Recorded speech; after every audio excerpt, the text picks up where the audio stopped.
Hello there, Big Benedict here. We're playing Dark Souls 3 on New Game Plus 7 difficulty, and this is installment the 10th. It is entitled Crystal Sage Boss Fight. So normally, if we're doing a boss fight, it will just be the bonfire right before the boss fight to the boss. However, in this case, there was another bonfire in the previous zone, which I believe is entitled Hallway Fortress.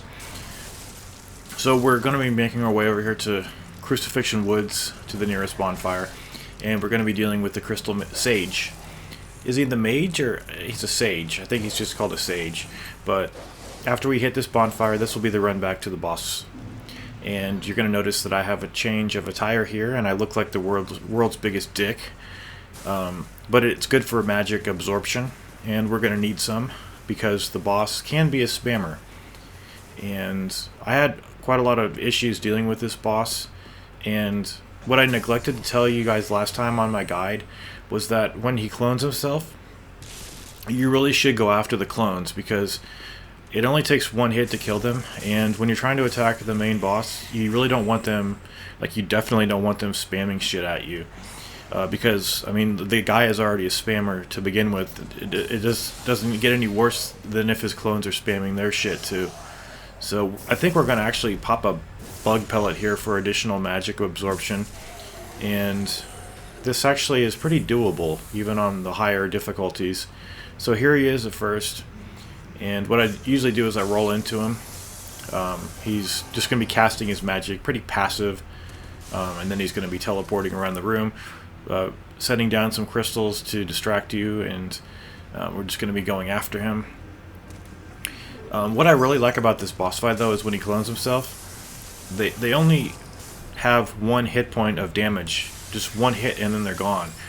They could have taken it to a whole new level where, you have to hit them 5 or 10 times, but just one hit for a clone, that's really good. It's so good. So he's usually going to start cloning himself when you take about half of his health away. So you're going to have about 3 sessions where it's just you and him.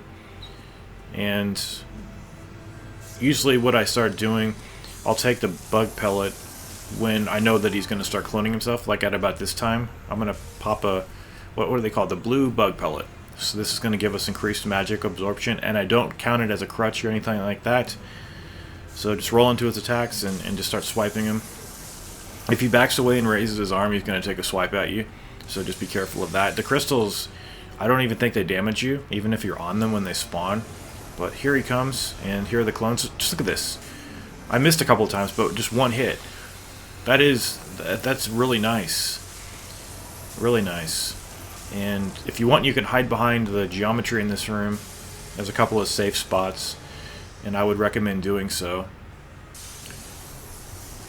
I did have to take off the Estus ring and put on the Ring of Favor +2 because I had too much equipment load with this current setup. Yeah, so I do think it's a mistake not to go after these clones. I mean, if he only has like one hit or so left, just take him out, like is what's going to happen in a minute. I think I'm going to just ignore the clone and go after him. But this guy can really be a bitch with his magic. He was about to hit me right there with his attack, and he's just about at death's door. So hopefully you have the sensitivity of your camera up as high as you can so you can move it around you as fast as you can. And that fight can be a nightmare. If they're all shooting at you, it can go really bad. But that was pretty decent. Pretty decent. We had the right gear. We had the right bug pellet. Take care.